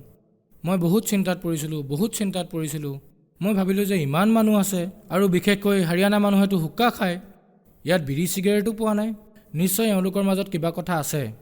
তাৰপিছত মই ভিতৰলৈ গ'লোঁ। বহুতকেইখন গেট লগোৱা আছিলে, গেট নম্বৰ 1, 2, 3, 4 এনেকুৱাকৈ লগোৱা আছিলে। গেটৰ ভিতৰত প্ৰৱেশ কৰাৰ পিছত দেখিলোঁ যে তাত বহুত মানুহে খানা খাই আছে। তাত খানা খাই আছিলে, আৰু আমাৰ তাত যদি 4-5জন মানুহে খানা খায় বিয়া, ফাংচন অথবা আন কিবা কাৰ্যত, তেতিয়া পাতবোৰ য'ত ত'ত পেলায়, গিলাচবোৰ য'ত ত'ত পেলায়, খোৱা বস্তু পৰি থাকে। কিন্তু তাত ইমান মানুহে খানা খাই আছিলে, কিন্তু ক'তোৱে লেতেৰা দেখিবলৈ নাপালোঁ। তেতিয়া মই ভাবিলোঁ যে ইয়াত কেনেকুৱা ধৰণৰ মানুহ থাকে। তাৰপিছত মই সুধিলোঁ যে নাম উপদেশ ক'ত লোৱা হয়, ময়ো এওঁলোকৰ লগত সেৱা কৰিবলৈ আৰম্ভ কৰিম য'ত মানুহে সেৱা কৰি আছিলে। বিশেষ মোৰ এইটো লাগিল যে এনেতো মই বহুত ধৰ্মগুৰুৰ সৎসংগ শুনিছিলোঁ, যেনে ধৰক দেৱকীনন্দন ঠাকুৰৰ সৎসংগ শুনিছিলোঁ, এয়া ধৰক জয়া কিশোৰীৰ শুনিছিলোঁ, চিত্ৰলেখাৰ শুনিছিলোঁ, আপোনাৰ হেমলতা শাস্ত্ৰী শুনিছিলোঁ, সকলোৰে সৎসংগ শুনিছিলোঁ, টিভিত সদায় সৎসংগ শুনিছিলোঁ। মই এনেকুৱা মানুহ আছিলোঁ, এদিনো সৎসংগ নুশুনাকৈ নাথাকিছিলোঁ। কিন্তু তাত এটা বিশেষ কথা লক্ষ্য কৰিছিলোঁ, তেওঁলোকে কৈছিলে যে সকলোতে ৰাম আছে, কিন্তু তাত মই নিজ চকুৰেহে দেখিলোঁ তাততো সকলোতে ৰাম বুলি কোৱা হৈ আছে। পানী দিলেও কয় ৰাম বুলি, ভাত দিলেও কয় ৰাম বুলি, ৰুটি দিলে কয় ফুলকা ৰাম, এনেকৈ কৈ থকা হৈছে। তেতিয়া মই ভাবিলোঁ যে ৰামটো এনেদৰেহে মাতিব লাগে, সকলোতে ৰামটো ইয়াত আছে, আমি ক'ত বিচাৰি আছিলোঁ, ৰামটো ইয়াত আছে। সেই সময়ত বৰষুণ বহুত দি আছিলে, কিন্তু মই ৰ'ব পৰা নাছিলোঁ। তেতিয়া মই ভাবিলোঁ যে হয় এওঁলোকৰ লগতে ময়ো যোগ দিওঁ, ময়ো শুশ্ৰূষা কৰোঁ। তাৰপিছত সন্ত ৰামপালদেৱ মহাৰাজৰ পৰা নাম উপদেশ ল'লোঁ। নাম উপদেশ লৈ পিছত ভক্তি কৰা আৰম্ভ কৰিলোঁ। সুজিত, সন্ত ৰামপালদেৱ মহাৰাজৰ পৰা নাম দীক্ষা লোৱাৰ পিছত আপুনি কি লাভ পালে? ছাৰ, লাভ যদি গণোৱা আৰম্ভ কৰোঁ তেতিয়াহ'লে 24 ঘণ্টা নহয় 72 ঘণ্টা পাৰ হৈ যাব। বহুত লাভ পালোঁ, আজিলৈকে পাই আছোঁ। মই বিশেষ লাভ কিছুমান আপোনাক ক'ব বিচাৰিম। আটাইতকৈ ডাঙৰ লাভ এইটো পালোঁ যে মোৰ যি পত্নী আছে, মোৰ ল'ৰাটো জন্মৰ সময়ত এটা ডাঙৰ অপাৰেশ্যন হৈছিলে। ডাঙৰ অপাৰেশ্যনটো হোৱাৰ 2-3 দিন পিছত তাইক খোজকাঢ়িবলৈ বাহিৰলৈ পঠাই দিছিলোঁ যে অলপ বাহিৰৰ পৰা খোজকাঢ়ি আহা। গতিকে তাইক খোজকঢ়াবলৈ লৈ যোৱা হ'ল। তাইৰ মাক আছিলে, ভনীয়েক আছিলে। কিন্তু যেতিয়া উভতি আহিলে বিচনা পোৱাৰ আগতে মাথা ঘূৰাই পৰি গ'ল। পৰাৰ পাছত কথা কোৱা বন্ধ কৰি দিলে। কথা বন্ধ হোৱাৰ পিছত তেতিয়া মোক চিঞৰি ক'ব ধৰিলে, তাইৰ মাক আৰু মোৰ মাও আছিলে, ক'লে চোৱাচোন তাই একোৱে মাত দিয়া নাই। তেতিয়া মই ভাবিলোঁ চাই লওঁ। চোৱাত দেখিলোঁ যে BP একেবাৰে ডাউন হৈ গ'ল, একেবাৰে 0 হৈ গ'ল। পালছো পোৱা নাছিলোঁ, চকুৰ পতাও বন্ধ হৈ গৈছিলে। মই বহুত ভয় খাবলৈ ধৰিলোঁ। তেতিয়া মোৰ চাৰ্কেলৰ যি ডক্টৰ আছিলে, মোৰ ছিনিয়ৰ ডক্টৰ সকলোকে ফোন কৰিলোঁ। সকলোৱে এজন এজনকৈ আহিব ধৰিলে। সেই ডক্টৰ আহি মোৰ পত্নীৰ নখ চাইছিলে আৰু এনেদৰে চাই আৰু বাহিৰলৈ যোৱা গেটেৰে ওলাই গৈছিলে। যেতিয়া এনেদৰে ওলাই যাব ধৰিলে মোৰ সন্দেহ হৈছিলে যে এওঁলোকে মোক একো কিয় ক'ব খোজা নাই, যে মই কি কৰিব লাগিব, অক্সিজেনে দিব লাগিব নে কি কৰিব লাগিবনো। ইনজেকশ্যন, ঔষধৰো একো পৰামৰ্শ দিয়া নাই। আৰু আন ডক্টৰক যেতিয়া মাতিছোঁ, তেওঁলোকে আচলতে বাহিৰত গৈহে কথা পাতি আছিলে, ঠিক আছে। তেওঁলোকৰ চেহেৰাৰ পৰা, তেওঁলোকৰ এক্টিভিটিৰ পৰা এইটো ভাৱ হৈছিলে যে তাই আৰু নাই। ছাৰ, মই কান্দিব ধৰিছিলোঁ। কান্দি কান্দি মই ভাবিলোঁ যে তাই আৰু নাবাচিব। এম্বুলেঞ্চক যেতিয়া ফোন কৰিলোঁ, মোৰ ক্লিনিকলৈ এম্বুলেঞ্চ আহি থিয় হ'ল। এম্বুলেঞ্চ অহাৰ পাছত এজন ডাক্তৰে ক'লে যে তাইক সোনকালে ভিতৰত বহোৱা। ইমানতে যেতিয়া মায়ে গৈ তাইক চালে, তেওঁৰো বিশ্বাস হ'ল যে আৰু নাই। তেতিয়া মায়ে ক'লে যে পুত্ৰ, এবাৰ গুৰুদেৱক মনত পেলোৱা। তেতিয়া মই সন্ত ৰামপাল দেৱক মনত পেলালোঁ, গুৰুদেৱক মনত পেলালোঁ, যাৰ পৰা নাম উপদেশ লৈছিলোঁ। আমাক অমৃত জল দিয়া হয়। সেই অমৃত জল যে দিছিলে সেয়া মই দিলোঁ। কি ক'ম ছাৰ, ইমান ডাঙৰ চমৎকাৰ মই জীৱনত কেতিয়াও দেখা নাই। ইমান ডাঙৰ চমৎকাৰ হৈছিলে, কিয়নো মই ট্ৰিটমেণ্ট বহুত দিনৰ পৰা কৰাই আছিলোঁ, কিন্তু এনেকুৱা চমৎকাৰ কেতিয়াও দেখা নাই। ঔষধেও কৰিব পৰা নাছিলে। অমৃত জল দিয়াৰ পিছতেই মুখ আনকি ভালকৈ খোলাও নাছিলে, একেবাৰে বন্ধ আছিলে মুখ। মুখখন জোৰ কৰি খুলিলোঁ, তাত অমৃত জল দিলোঁ। কিবাকৈ আধা ঢাকনমানহে দিয়া গৈছিল। সন্ত ৰামপালদেৱ মহাৰাজৰ যি চৰণা অমৃত আছিলে, যি অমৃত আছিলে, অমৃত জল বুলি কয়। সেই দিয়াৰ পিছত কিনো ক'ম ছাৰ, যে 1 মিনিটো হোৱা নাছিলে চকু খুলি দিলে। চকু খুলিলে আৰু চকুৰ খোলাৰ পাছত তাই সুধিলে যে ইমান ভিৰ কিয় হৈছেনো, ইমান ডাঙৰ চমৎকাৰ হ'ল মোৰ লগত ভগতদেৱ। ছাৰ, সন্ত ৰামপালদেৱ মহাৰাজৰ বাবে। যদি সন্ত ৰামপালদেৱ মহাৰাজ নাথাকিল হয়, তেওঁৰ শৰণত যদি নাথাকিলোঁ হয়, তেন্তে মোৰ পত্নী জীৱিত নাথাকিল হয়। আৰু দ্বিতীয় লাভটো মই পালোঁ যে মোৰ যে বেমাৰ আছিলে, আজি যে মোক ইমান হেল্ডি দেখি আছে, ইমান সুস্থ দেখি আছে, সম্পূৰ্ণ সুস্থ মই বহুবাৰ ব্লাড ডনেট কৰিছোঁ, বহুত ৰক্তদান কৰিছিলোঁ, মই বহুত কৰিছিলোঁ। কিন্তু তাৰ আগতে যেতিয়া সন্ত ৰামপালদেৱ মহাৰাজৰ শৰণত নাছিলোঁ, তাৰ আগতে কিনো ক'ম, টেষ্ট দিয়াটো দূৰৰে কথা, মূৰ ঘূৰোৱা, অচেতন হোৱা, ভৰি হাতে টানি ধৰা, আৰু মোৰ সদায় ব্লাডৰ নাটনি হৈছিলে। মোৰ মূৰত বিষ আছিলে, মই সদায় খঙতেই আছিলোঁ। অলপ কিবা ক'লে মই উল্টা ফুল্টা কৈ দিছিলোঁ। একেবাৰে ক্ষীণ আছিলোঁ মই, মানে বেমাৰীৰ দৰে দেখা হৈছিল। কিন্তু যেতিয়াৰ পৰা পৰমাত্মাৰ শৰণলৈ, সন্ত ৰামপালদেৱ মহাৰাজৰ শৰণলৈ আহিলোঁ, তেতিয়াৰ পৰা সকলো বেয়া এৰা খালে। আৰু তাৰপিছত যে মই দালি ৰুটি খাবলৈ আৰম্ভ কৰিলোঁ, সদায় আজি মই আগতকৈ বেছি সুস্থ। মোৰ যে বেমাৰ আছিলে মূৰৰ বিষ, অলপ যদি কিতাপ পঢ়োঁ তেনেহ'লে মোৰ মূৰত বিষ হোৱা আৰম্ভ কৰিছিলে। ইয়াৰ চিকিৎসাৰ বাবে মই দিল্লীৰ ৰাম মনোহৰ লোহিয়া হস্পিটেললৈ গৈছিলোঁ। তাতে মোৰ এজন পেহা আছে, ডক্টৰ। তেওঁ ক'লে যে তুমি ইয়ালৈ আহা। গতিকে মই তালৈ গ'লোঁ। তাত 1.5 ঘণ্টা 2 ঘণ্টা মোক হিষ্ট্ৰী সুধিলে, কি কৰিছিলোঁ, কি কৰা নাছিলোঁ, কি খাইছিলোঁ। ইমানখিনি কৰাৰ পাছত মোক মাত্ৰ 2টা ঔষধে দিছিলে। যেতিয়া 2টাহে ঔষধ দিলে, মোৰ এনেকুৱা লাগিল যে ইমানখিনি হিষ্ট্ৰী সুধিলে, মাত্ৰ 2টাহে ঔষধ দিলে, সৰু সৰু ঔষধ দিলে। মোৰ বিশ্বাস হোৱা নাছিল যে এইটোৰে ঠিক হ'ব, আৰু সঁচাকৈ ভাল নহ'ল। কিন্তু পৰমাত্মাৰ শৰণলৈ যেতিয়াই আহিলোঁ, সন্ত ৰামপালদেৱ মহাৰাজৰ শৰণলৈ, সেই বেমাৰ অট'মেটিক বিনা ঔষধেৰে ঠিক হৈ গ'ল। আৰু তৃতীয় লাভ এইটো হ'ল যে মোৰ এজন যি সন্তান আছে, যিটো ডাঙৰ অপাৰেশ্যনৰ বাবে জন্ম হৈছিল মোৰ পত্নীৰ, গতিকে মোৰ ল'ৰাটোৰ প্ৰায় 1.5 বছৰ বয়স হৈছিলে। সি খোজকাঢ়িব পৰা নাছিল। তাৰপিছত ডক্টৰে কৈছিলে, তেতিয়া গয়াত ডক্টৰ সন্দীপ কুমাৰৰ তাত দেখাইছিলোঁ, যে তাক প্লাষ্টাৰ কৰাব লাগিব। তাৰ ভৰিখন অকণমান টেৰা আছিলে। আৰু এজন ডক্টৰক দেখুৱালোঁ, নিউৰলজিকেল ডক্টৰ আছিলে। তেতিয়া তেওঁ ক'লে যে ইয়াৰ ব্ৰেইনত ক'ৰবাত হীৰা চেপা খাই আছে, ফলিক এচিডৰ নাটনিৰ বাবে ইয়াৰ ৰাইট যি ব্ৰেইন আছে তাত অসুবিধা হৈছে। সি খোজকাঢ়িব পাৰিব, কিন্তু বহুত দিন লাগিব, কিন্তু সম্পূৰ্ণ খোজকাঢ়িব নোৱাৰিব। গতিকে এনেকৈ তাৰপিছত মই কি কৰিলোঁ, কিছুমান আয়ুৰ্বেদিক ঔষধ ল'লোঁ ইফাল সিফালৰ পৰা, নিজৰ মতে ঔষধ দিলোঁ তাক, ঠিক আছে। কিন্তু সি সম্পূৰ্ণ ভাল পোৱা নাছিলে, সি খোজকাঢ়িব পৰা নাছিলে। সেইবাবে তাৰপিছত মই পৰমাত্মাৰ ওচৰত প্ৰাৰ্থনা জনালোঁ। পৰমাত্মাক প্ৰাৰ্থনা সন্ত ৰামপালদেৱ মহাৰাজক জনোৱাৰ পিছত কি হ'ল, কিছুদিনৰ পিছত কি দেখিলোঁ যে মোৰ ল'ৰাটো থিয় হ'ব ধৰিলে, আৰু সি ভৰিত ভৰ দিব ধৰিলে। সি এতিয়া জঁপিয়াই ফুৰিব পাৰে। মোৰ লগত আহিছে আজি সি, ভগতদেৱ। আৰু তৃতীয় লাভ কি হ'ল যে সি যেতিয়া খোজকাঢ়িবলৈ আৰম্ভ কৰিলে, এদিন আমি খানা খাই আছিলোঁ, মোৰ পত্নীয়ে খানা দি আছিলে মোক। তেতিয়া কাষতে এটা কাঁচৰ গিলাচ ৰখা আছিলে, ডাঙৰ কাঁচৰ গিলাচ আছিল।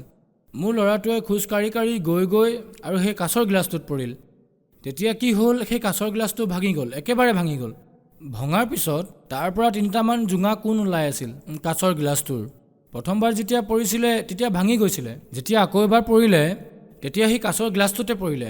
সেয়া দেখি মই ভাবিলোঁ যে ইয়াকতো চিলাবও নোৱাৰিম, ইমান ডাঙৰকৈ আঘাত পাইছিলে সি, এনেকুৱা লাগিলে মোৰ। আৰু যি মোৰ পত্নী আছে তাই উচপ খাই উঠিল, তাই যেন বেহুচ হৈ যাব এনেকুৱা লাগিছিলে। তেতিয়া মই মালিকক প্ৰাৰ্থনা জনালোঁ, সন্ত ৰামপালদেৱ মহাৰাজক প্ৰাৰ্থনা জনালোঁ যে হে পৰমাত্মা, আমাৰ কি ভুল হৈ গ'ল, এই সৰু সন্তানটোৱে কি ভুল কৰিলে, ইয়াৰ এনেকুৱা কিয় হ'ল, এতিয়া ইয়াক ক'লৈ লৈ যাম, এনেকুৱা বিচাৰ আহিলে মোৰ মনলৈ। আৰু বিচাৰ কৰাৰ পিছত তাক এনেকৈ ধৰি যেতিয়া মই তাক বাহিৰলৈ লৈ গ'লোঁ, কি যে ক'ম, ইমান ডাঙৰ চমৎকাৰ হ'ল তেতিয়া যে সি হাতখন দিয়াৰ পিছত যেতিয়া হাতখন আঁতৰাই আনিলোঁ, কেৱল অকণমানহে দুখ পাইছিলে, অকণমান চিন এটাহে আছিলে, মানে কটাও নাছিলে, এনেকুৱা চমৎকাৰ হ'ল। আৰু মই ভাবিছিলোঁ যে ইয়াক চিলাই দিব লাগিব, ক'লৈ লৈ যাম মই ভয় খাই গৈছিলোঁ, মই নিজেই ডক্তৰ, তথাপিও মই ভয় খাইছিলোঁ। কিন্তু চাওক পৰমাত্মা লীলা, সন্ত ৰামপালদেৱ মহাৰাজৰ একোৱেই নহ'ল ল'ৰাটোৰ। আজি ল'ৰাটোৰ এটা চিনো নাই। আগতে যেতিয়া সন্ত ৰামপালদেৱ মহাৰাজৰ শৰণত নাছিলোঁ, তাৰ আগতে আমাৰ আৰ্থিক স্থিতি বহুত বেয়া আছিলে। আমাৰ স্থিতি ইমানেই বেয়া আছিলে যে আমি থাকিবলৈ খাবলৈও চিন্তা কৰিব লগা হৈছিলে, ভাল ভাল বস্তু খাবৰ কাৰণে আমি চিন্তা কৰিব লগা হৈছিলে। মোৰ আৰ্থিক স্থিতি ইমান ভাল নাছিলে। মোৰ দেউতাও আছে, তেওঁ নিচা ইত্যাদি কৰিছিলে।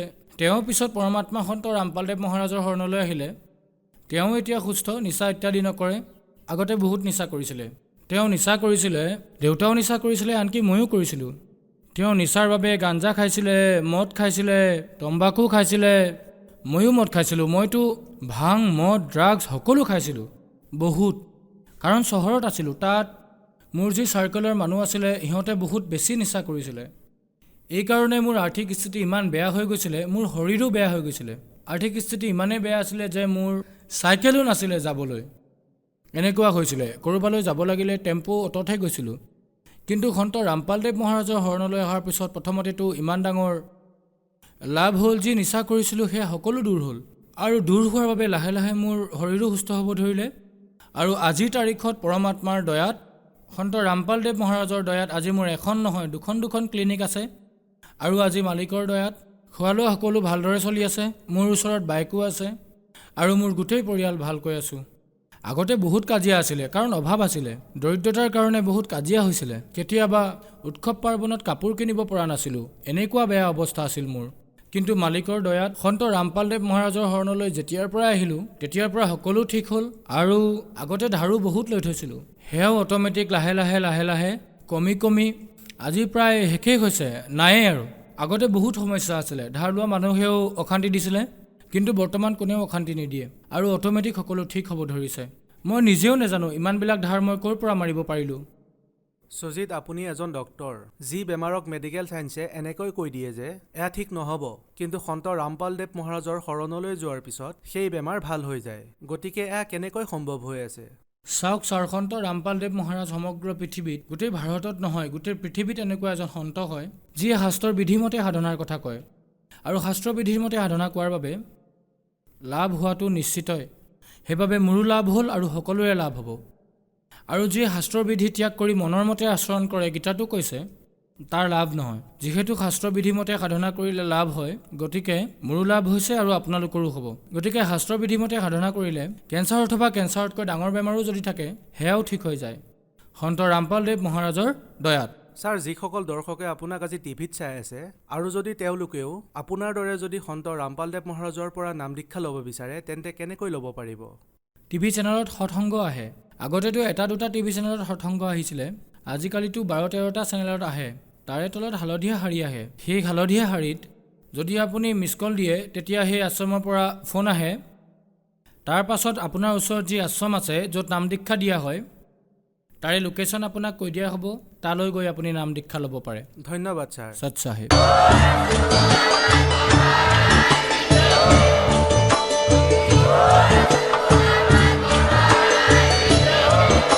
আপুনি শুনি আছিলে জগতগুৰু তত্ত্বদৰ্শী সন্ত ৰামপাল গুৰু মহাৰাজৰ মংগল প্ৰবচন।